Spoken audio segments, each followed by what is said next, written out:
As Namibia prepares for its upcoming elections in November, the nation faces a pressing challenge: voter apathy. A growing number of citizens feel disenchanted with the electoral process, believing their votes won't make a difference. This disillusionment threatens the core of our democratic system, where every vote is meant to carry equal weight and significance. To ensure the health of our democracy, it is imperative to restore the faith in the ballot. Tonight's discussion will explore the roots of voter apathy and identify effective strategies to re-engage the electorate, emphasizing the importance of every Namibian's participation in shaping the future of our nation.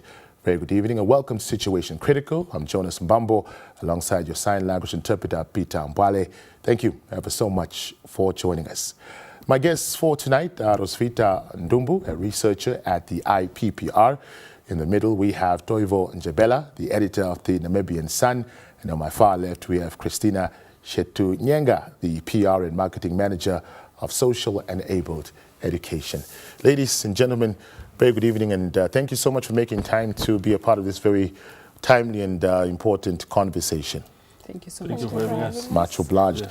Rosvita, let's start off with you. Voter apathy. What exactly is it? Yeah, I think you touched on it when you were talking as getting us into the program in your introduction. So voter apathy is essentially the disinterest of eligible voters to partake in the electoral process, right? So voter apathy is also called political apathy. This is where people that are eligible to vote feel like, I'd rather not vote, right? And there are quite a number of reasons for this. For a few, some of them feel like, no, but my voice or my vote really does not matter, so what is the use in me actually going to vote? For the younger generation or the demographic, I think for them, they view voting as an inconvenience.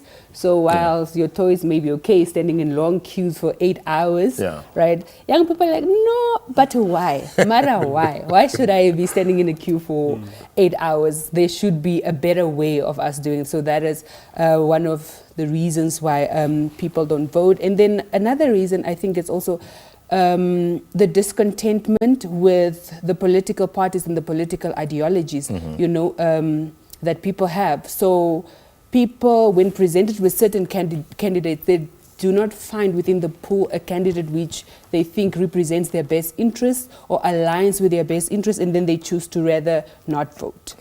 I tell you, I remember when I got my voter's card, it was a flex. You know, it was like, you know, when you're getting into puberty and you get a little bit of beer, you used to flex that, hey, I'm going to vote. I can stand as a groot man. There was that pride in wanting to be part of this electoral process, even though you didn't really understand what you what you were getting yourself into. But you did understand that it was a big deal, being able to get a voter's card, be able to participate in this process that ensures the sustenance of democracy. Where do you think we went wrong, or where did we lose it? Yeah, so my experience was exactly the same.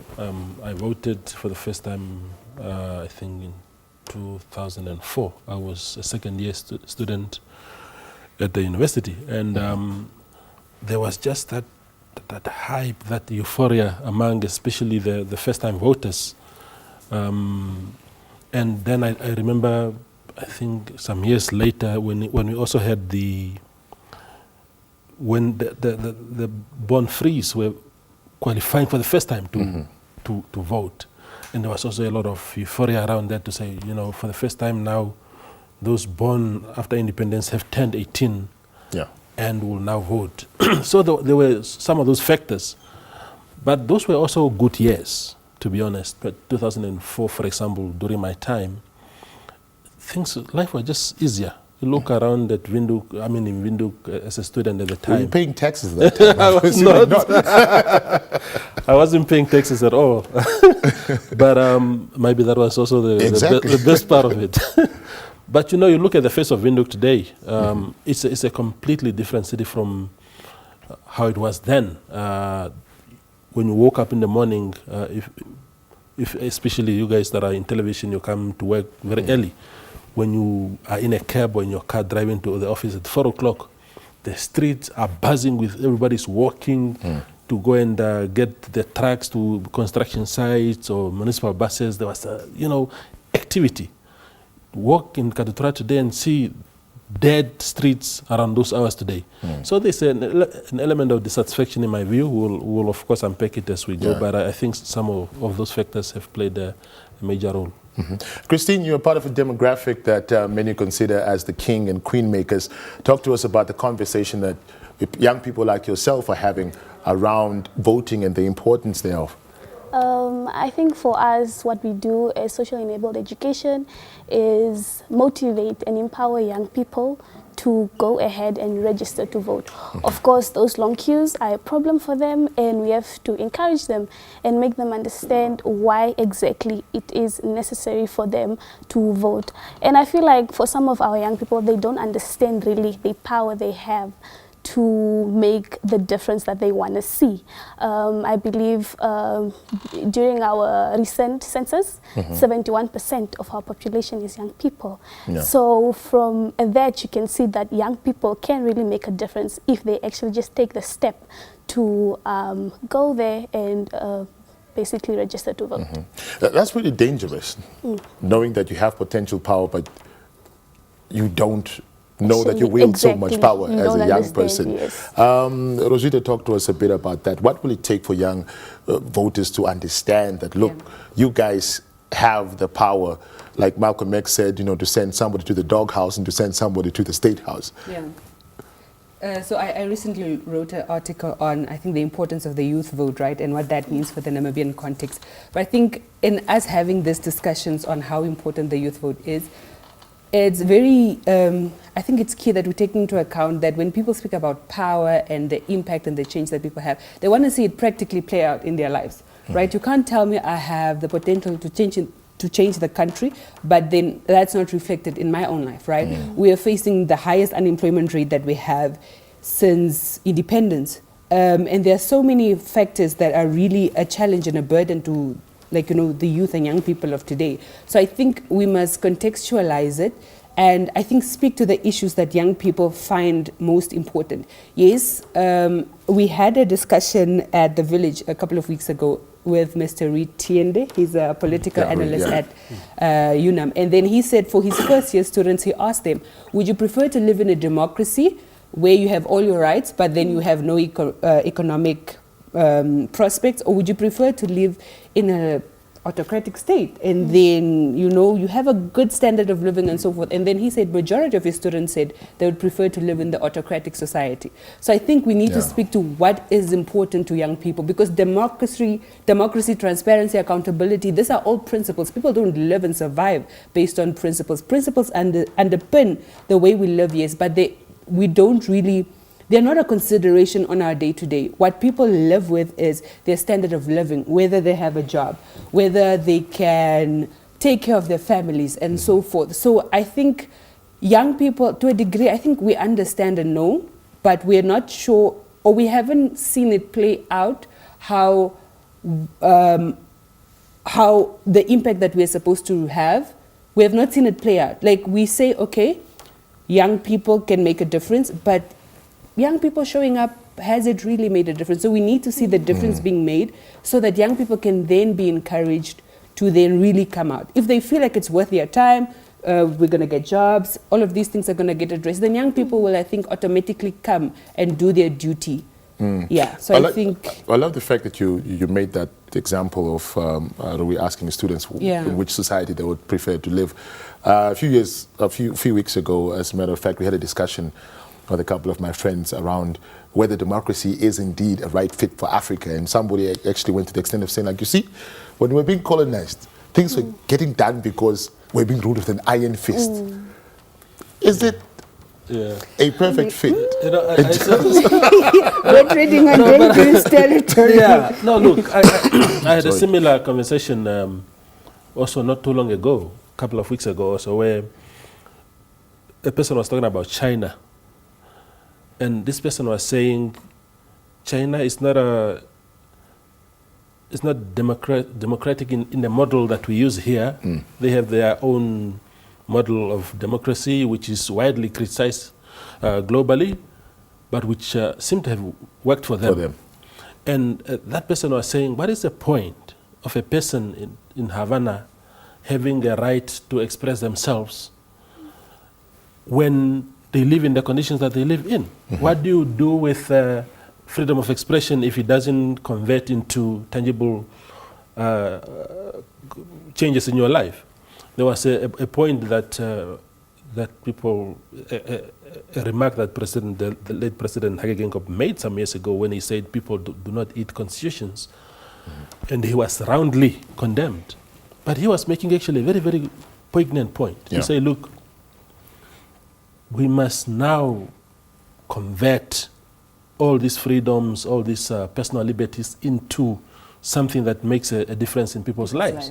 Yeah. He was really making a good point, but people said, oh no, apparently we don't eat constitutions. He didn't mean it in that way. He meant that the constitution, if it doesn't deliver those results in people's lives, then it is as good as non-existent.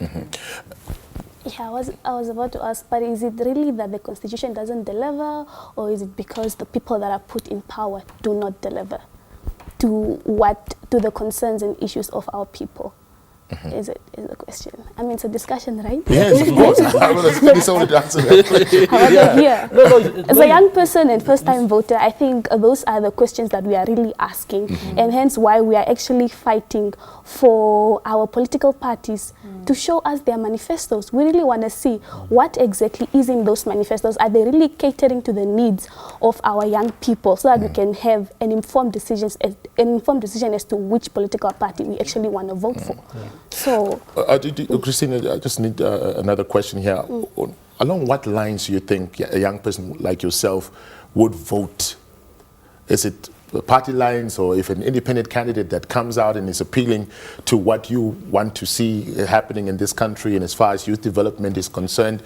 Talk to us a bit about that. Are we leaning towards more political parties? And we did have a conversation off camera about the teams that we support, and I said, well, I support Arsenal because my dad put me on Arsenal, and Rosvita said, well, that's how people vote as well. But do you think that trend is still persistent in your generation? I don't think that trend is persistent in our generation. I think for us young people, we want to vote for people that speak to us. We want a political party that is going to be able to address the issues that we are currently facing. The youth unemployment rate is very high. We want a political party that will stand up, come to us and tell us, yes, this is how we are going to solve youth unemployment. So basically, we are not following the trend. We are not going to vote for a specific political party because we are loyal to them. No, at this point, loyalty hasn't gotten us anywhere. I'm sorry. So it's about time we vote for a party that is going to bring about change. Yes. Brilliant.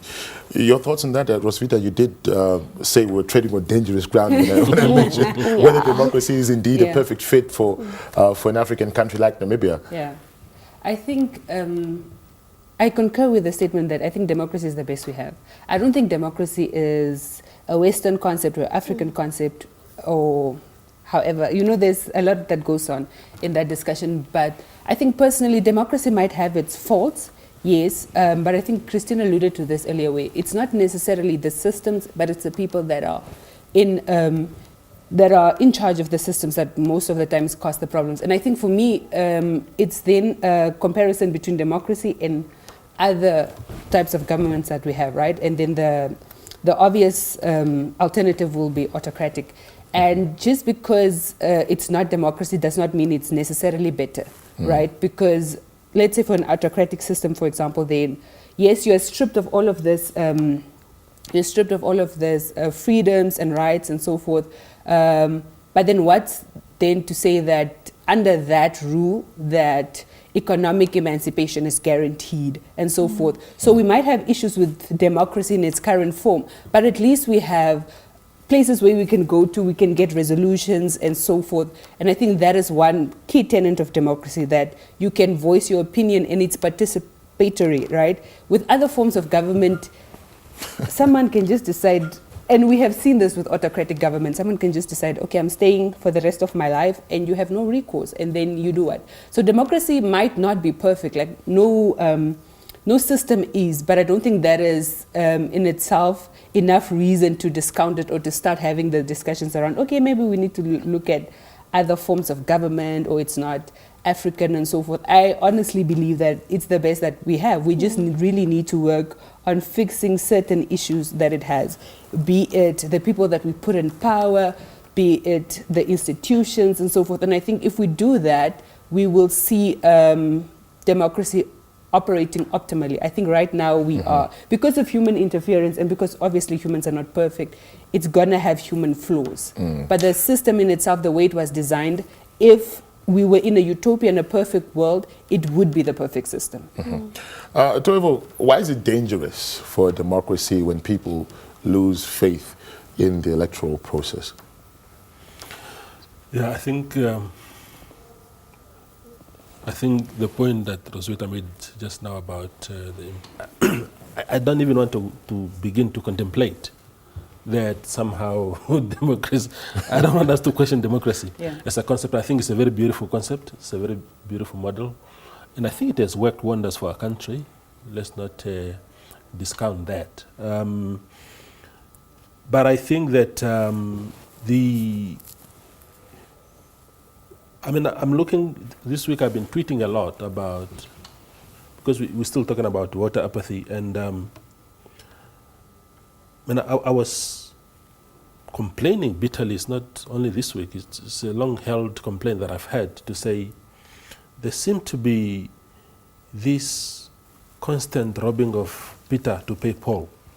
For example, this week we saw remarks that the Vice President said that if she's elected president in November, she would fulfill President Gingob's promise of $3,000 a month for the old people. But amid all these conversations, you hardly see any plan really that speaks directly to young people. And young people are not to be, they are also not a homogeneous group. It's you have unemployed graduates, you have people coming out of grade 12 now, this confusing grade 11, grade 12 exits. Some go to university, some must go to vocational schools and whatnot. These are all different groups that are yearning for interventions from the state. And for me, especially for unemployed graduates, we have 8,000, nearly 9,000 teachers only, graduate teachers. It's not nurses, it's not engineers, just that segment alone. Nearly 9,000. That's a lot of people. When I was at university, those are the first people that used to get jobs. As a matter of fact, the reason why everybody was studying education at the time was because they knew out of university you had a job. Yes. Now you have these piles of people, some of them from 2015, who do not have a job. Why are we still talking about what we are going to do for old people that are fairly taken care of, really? Not enough, but they have something to hold on to. They must hold tight while we deal with other demographics, and that is not happening. And when you tell a young person to say, you must go and vote, register now, when there's no clear plan for them, when they don't see themselves in the picture that you're painting, how are they going to really stand up and say, let's go there? Let me go to the station and register myself. It's a challenge. Christine, do you think that the youth is being actively involved in terms of what their future is all about? People talk about the youth this, the youth that. They talk about the youth, but do you feel like leadership is talking to the youth? I don't think we are well represented. And I can give an example of when I went to register. It's going to be my first time voting, by the way. So when we went, I took a couple of friends of mine, like I think 2, 3, 4, and then we were sitting in the line, right? So we sat there for about 3 hours. We are waiting throughout the process, and then all we had to do was get basically our pictures taken for our cards. And then, let's say, while we are waiting, after all those 3 hours, they bring in elderly people, and then just like a couple of 6 elderly people. And they were like, no, these people are old. They need to step in front of you in the line, which I understand because, they're elderly. So as young people, we need to respect our elders. But then I think we need to reform our electoral process where it's a thing of they should have designated areas that are only for young senior people and senior citizens, of course. Let's say, for example, the Namibia University of Science and Technology, UNAM, IUM, all those areas should only be for young people. so that they can actually be like, okay, no, this place is for us. I'm going to stand in the line because they're actually trying to cater for us. So I don't think we are really well represented and well catered for during this whole process. I think one thing they could have done also is maybe try, I mean, we are not there yet, but I think maybe in the upcoming, let's say 2030, they could try and make it an online process, because that's where majority of our young people are, online. So if you could register your card, because one friend of mine was like, it's cold. Can I not do it online? And I'm like, no. We have to do this. We have to do this because this is the only time that we get to speak up and have a voice, so that we can change the status quo that we are currently facing. Yeah. So, yeah. You know what? We come, I think, Toivo and Roswitha can agree that we come from a generation where... Okay, take that back. Where we come from a generation. Okay. Oh, okay. She's with us. She's with us. We come from a generation where you couldn't tell an elderly person that you are lying. You know, you have to be very diplomatic in the way you said it. You have to say, no, Tate Toivo is being economic with the truth or something like that. But now, and I'm sure you've witnessed this, where kids would literally say to their parents' face, no, Daddy, you are lying. You said, no, we'll go last week you said we'll go to town and you buy us what, but now you see? So when politicians make, well, promises, sometimes very outlandish promises, how do you call them out? Do you say, no, maybe, no, Daddy, come on. That's really, really impossible. Talk to us a bit about how you handle that intergenerational gap in addressing, your plight as young people, but without sounding, disrespectful. I think we as young people now, we are more woke, so we are more honest. We tell the truth as it is. If you are not speaking for us, we are going to speak up and we are going to tell you.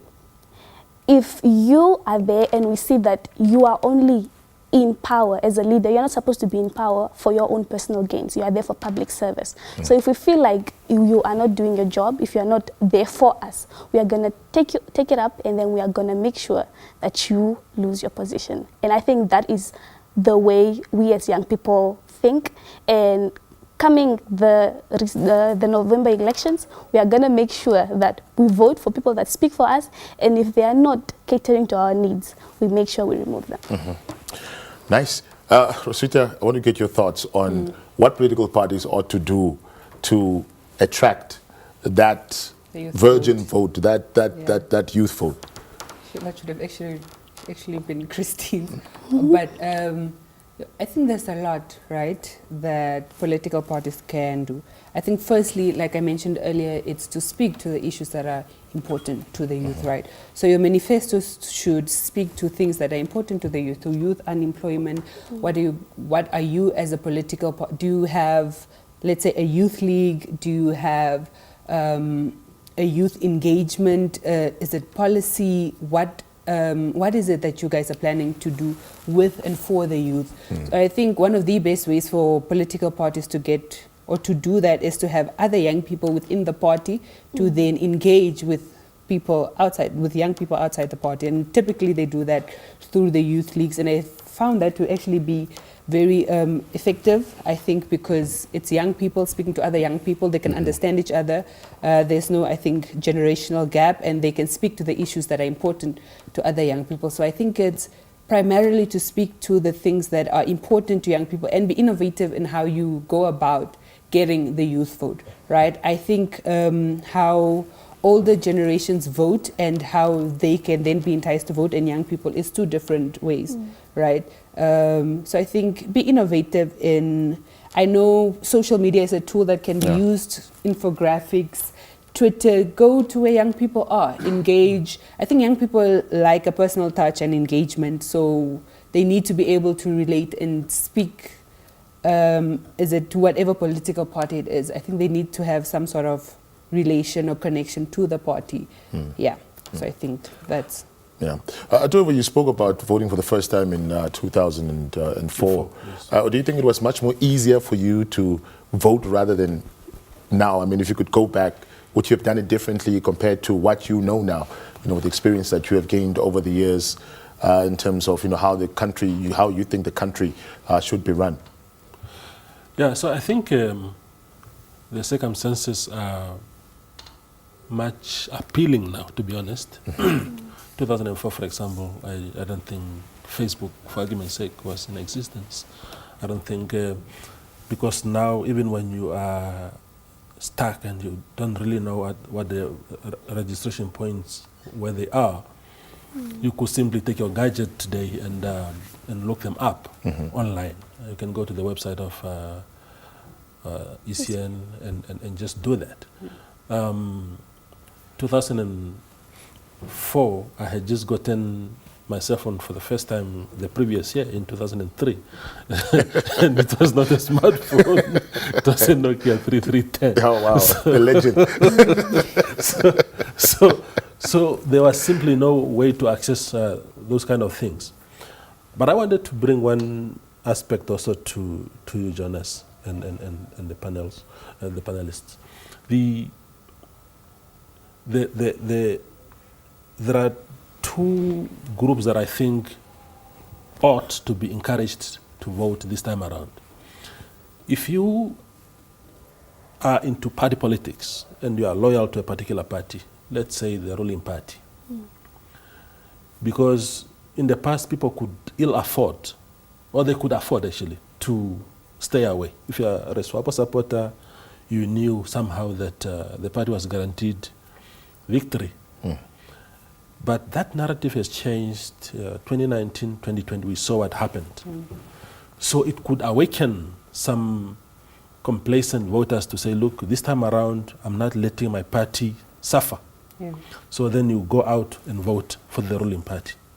But the opposite is also true for those that are in the opposition, for argument's sake, because they now know that it can actually be done, that the ruling party can actually be shaken. Lost two-thirds majority in 2019, and in 2020 lost the key commercial hubs, Windhoek, the coastal towns, Kobabes, the south.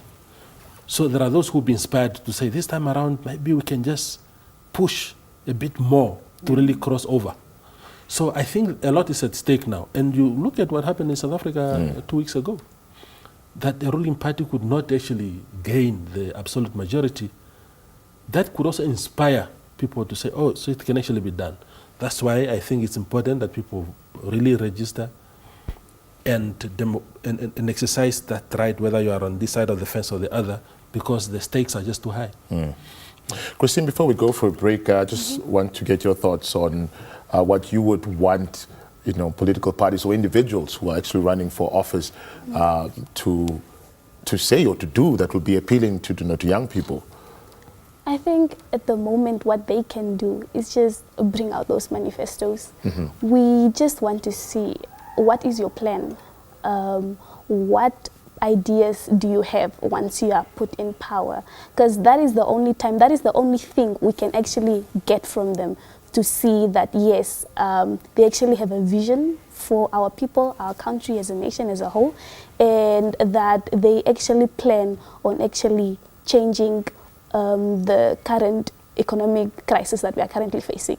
We want to see, will they be able to at least decrease the unemployment rate? Will they be able to provide land and housing?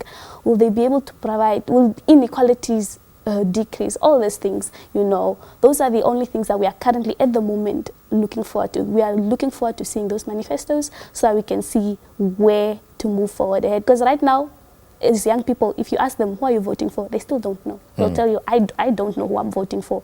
But if we could just get something that could urge them to be like, okay, yes, this party is speaking for me, then yes, I'm going to vote for this party, then yeah.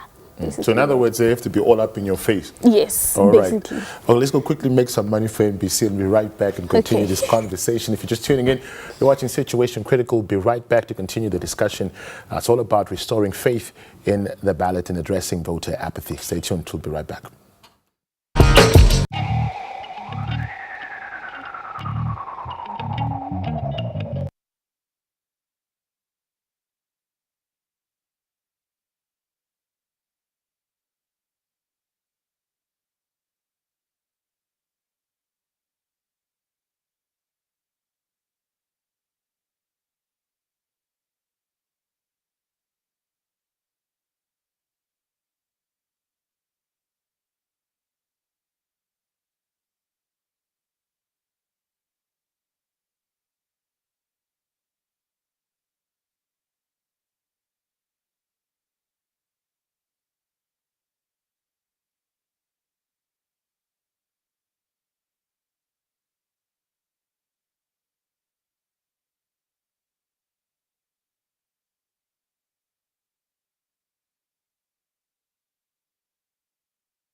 Ah, okay.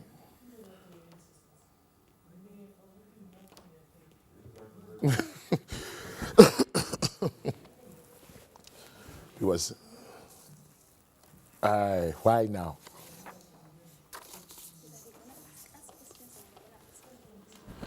No, they're gonna ask, no, don't ask me questions. I'm just a devil's advocate. Now comfortable it is to answer questions. Ask him. He's the one that usually asks questions.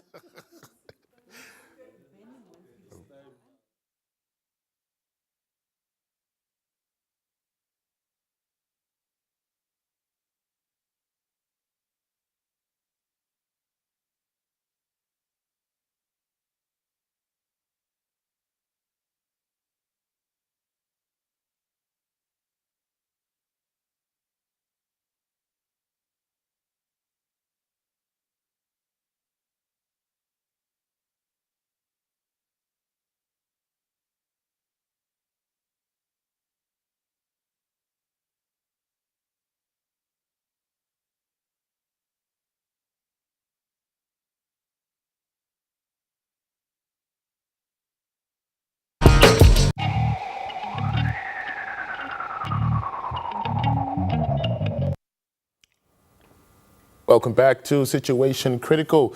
Once again, the topic is all about restoring faith in the ballot and addressing voter apathy. And if you want to contribute to the conversation, you can give us a call on 061 291 3339. That's 061 291 3339. So do give us a call to share your thoughts or pose questions to any of our panelists regarding, how voter apathy can be addressed and the interest, once again, in voting can be reignited. For some reason, voting is seen as just a one-time thing that we have to do every 4 years. And that's it, Go there, register, go to the ballot box, and that's it. Go bury my voter's card until the next election. Yeah. But we forget that we have to do follow-ups now. Yeah. Where do you think we go wrong? Because now I put you in office, and then I completely forget about the promises that you made. Yeah. I don't hold you accountable. I don't attend any community meetings in terms of how the council is performing. How do we fix that? How do we let people know that, look, voting is not just you going to the ballot box and just voting for your candidate and just sitting back and letting things go on what you call it, just automated. Yeah. So I think it starts with people actually taking an interest in the whole political system instead of just voting. I think people don't realize the electoral process is a process. It's not a one-time thing. There's no pre-election, post-election, and then the actual election day or the election process. So I think a lot of people focus on voting because that's where all the hype is around. There's a lot of rallies, political parties are out, and I think there's a lot of engagement surrounding that. But I think the mistake that we make is that we only focus on that, like you said. But it's a whole process that I think the most important part actually is after elections finish and people are in power. And I think that's why people have, to some degree, I think, voter apathy and this confusion on who to vote for. Because if you really follow political parties, then you will at least have an idea of what it is that they stand for and who to vote for and who to not vote for. So I think... Okay. Hold up, we have a caller from Ventuka. Ishmael, a very good evening. Yes, good evening, Mr. Ambassador. Future Ambassador, I receive. Thank you so much for joining us. Yeah, the issue I have here, I think we are using a wrong term, because many people are saying that we should tell the young people to vote so that they bring change. I think that term is wrong. Maybe the correct term is to have an influence in the outcome of the election. Yeah, or to participate in the election, not necessarily to bring change. How do you suggest that can be done? Yeah, we need to talk to our children. We start from home. As parents, you tell them that is their constitutional right, and also to influence now the what is the right word? Governance. of the country. Yes, that's what I wanted to say, especially on the influence. Not necessarily to say you must vote so that you bring change. Your vote will of course, will make a difference, but not necessarily change. Change is for change. You are campaigning for another, for somebody. Ismail, before you go out, I'm interested in finding out if you have, let's say, children in your home and you belong to a specific party, and after reading these manifestos, your children come to you and say, no, Daddy, we're not going to vote for your party, but we're going to vote for this other party. How would you take that comment? That one I'll say from day one, before election, there's no cooperation in the house between the parent and the children. Because as we were growing up, we have been following what our parents are telling us and giving us directions, and here we are. Otherwise, you'll end up taking a wrong path, and your parents are taking a different one. All right, Ismail, thank you. Just imagine leaving a house to go and attend a rally somewhere, and my wife is going to attend a different political rally. What does that tell you? There's no peace at home. All right, Ismail, thank you so much for your comment. I highly appreciate it. You're welcome, my brother. All right. Your thoughts? Oh, wow. No, Ishmael, he got it wrong completely. Yes. I think the initial point he was making is true, to say that we must vote to influence the outcome. Yeah. Because when you say to change, you are implying literally that it's actually to kick swap out of power, because that is what it means. Because it's a party now and you want change. That's what it means to many people. But to influence it, to say whether to keep the status quo or to change it to another one. But on the point of, it's actually a very good question that you asked. That because growing up, it was exactly that. You get told who to vote for. Yeah. Not compelled, but you were highly, highly influenced by your parents to say, I grew up in this party and you have to vote for this party.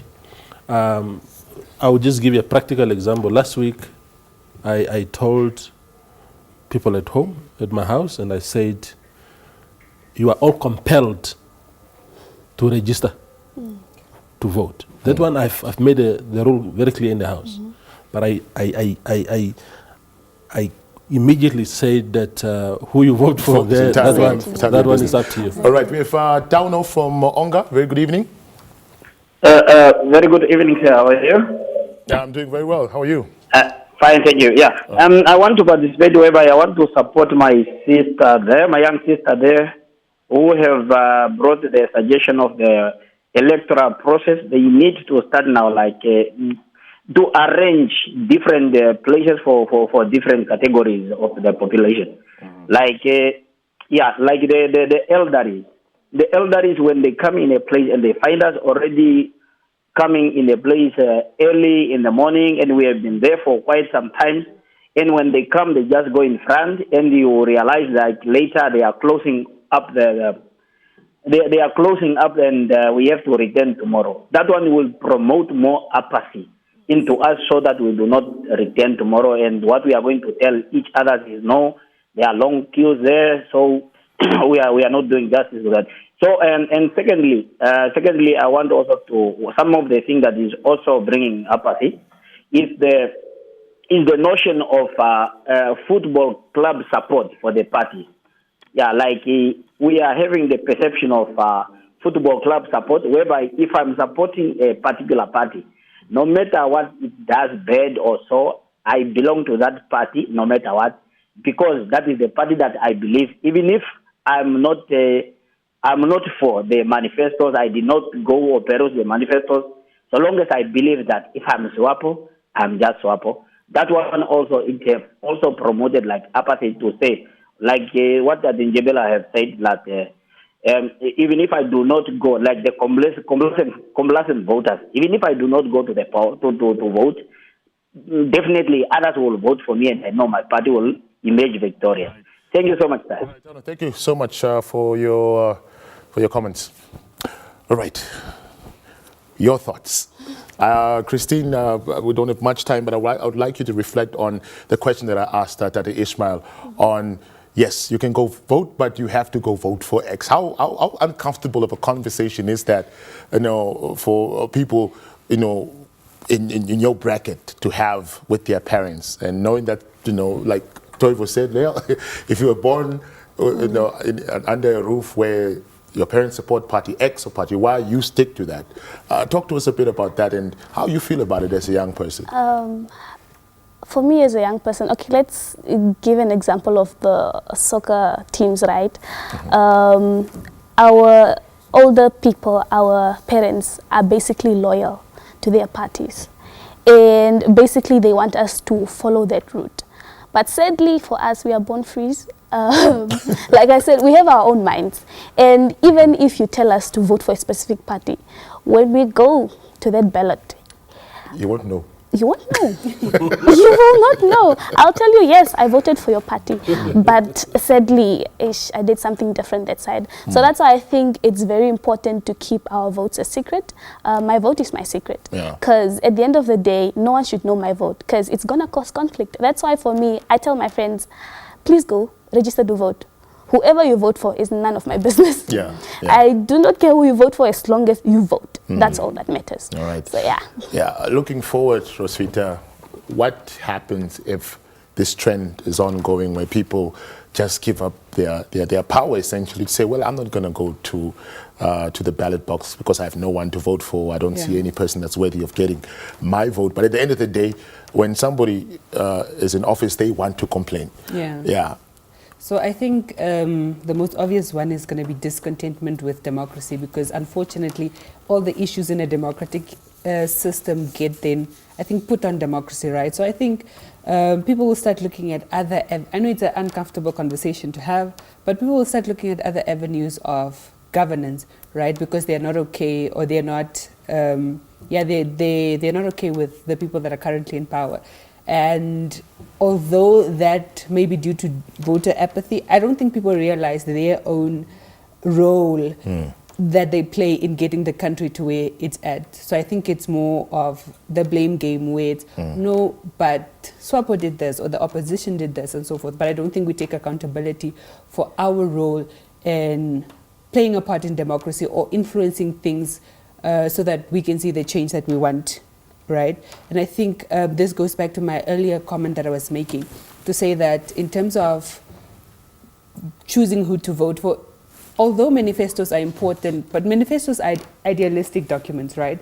So I think the track record of a party is also important. I think it's important to have this conversation, not just during the year of elections, but throughout, because politics happens throughout. The things that impact our country and our governance happens actually before and after elections. In the election year, all the parties are well behaved. They're putting their best foot forward. They're trying to get votes and so forth. So this is not the time to be determining who to vote for. The time to have determined who to vote for was last year. And then you start looking at the track record and you look at the parties so that you can determine who to vote for next. So I think it's up to young people, especially, the onus is also on young people to take accountability, right? I think a lot of institutions are doing as much as they can to involve young people, right? So I think the onus is also on young people to show up to the polls and take an interest in political matters, not just as it relates to voting, but just the electoral and the governance of the country in a nutshell. All right. So before we get your final thoughts, understand we have Rebecca from Office Space. It's always a pleasure to have female callers in the show. Good evening, Rebecca. Rebecca, can you hear me? Hello?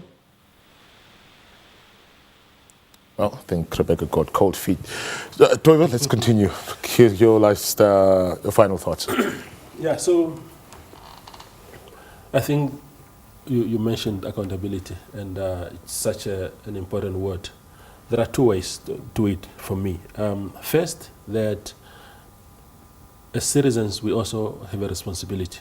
I saw a young person who was interviewed by a local newspaper saying she's 25 years old, and she was being asked whether she has already registered, and she said she will not, because she will not vote. And she was asked, why are you not voting? And she said that because she doesn't know really much about Namibian political parties. That is awful. That responsibility, and I saw some people saying, oh, then it means that political parties must do more. No, With the the basics. information. The very basics to know the political parties. You don't have to know details about them, but to know their names and their basic information, that is on you as a citizen. But accountability, that this then our accountability architecture as a country is very low also. Because we were talking about voting and then it ends there. Because then you can't hold people accountable. We have a system that is so this top-down sort of thing. You can't really, you hear people have done wrong things. There are really no clear routes to hold them accountable. You go to ACC, you are told, okay, no, there's really no corruption there, or this or that. And then the only next opportunity we have to deal with that person is 5 years later. Do you know how much damage they could have done in those 5 years? It's a lot. So we ought to have stronger institutions like South Africa, where even citizens are allowed to have locus standi to sort of bring some cases to court and drag people to court, get them fired or disciplined or something. It's important. Christine, you are essentially the ngero, the chirao of the panel, so you have the last say in terms of... Katiku.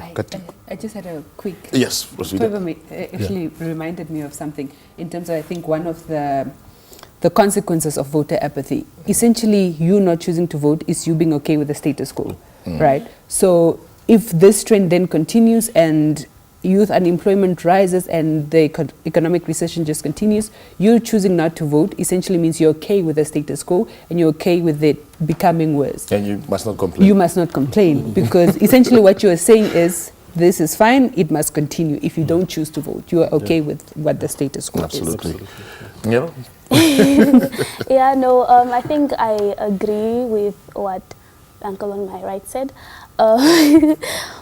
I think what we as young people are looking for is also transparency, clear communication. We need clear communication in terms of how the electoral process is going to go, how they are going to count the votes.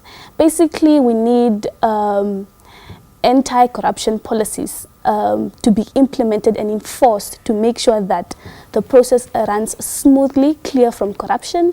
And then also just for us as young people to be like, okay, this is going to be a fair thing. It's going to be understandable to everyone that, okay, no, this is how the votes are going to be counted. This is how the process is going to run. It should be basically in those terms. So yeah, I think for us, we just want transparency. Clear, and also, I think coming back to what Toivo said about the youth, actually, then Roswitha also said, like, no, this is our responsibility. We have to take it upon ourselves to really find out what these parties stand for, what their philosophies, and where they want to take this country. Wait, I didn't get the question. And I'm saying, I think that the